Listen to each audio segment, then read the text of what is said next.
திருச்செந்தூர் அருகே ஊராட்சி சார்பில் வழங்கப்பட்ட நிவாரணப் பொருட்களை வழங்க விடாமல் திமுகவினர் மிரட்டல் விடுத்ததும் வீடியோ எடுத்தவரை கல்வீசி தாக்குதல் நடத்திய சம்பவம் பெரும் பரபரப்பை ஏற்படுத்தியுள்ளது.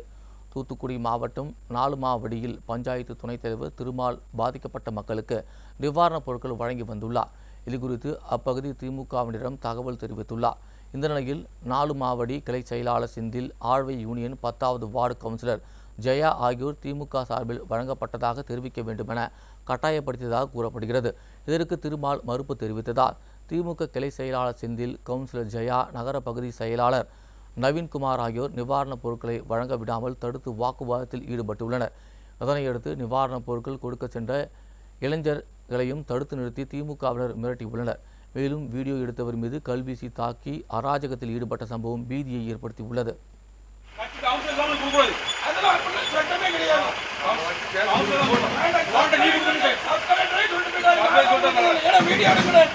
வீடியோ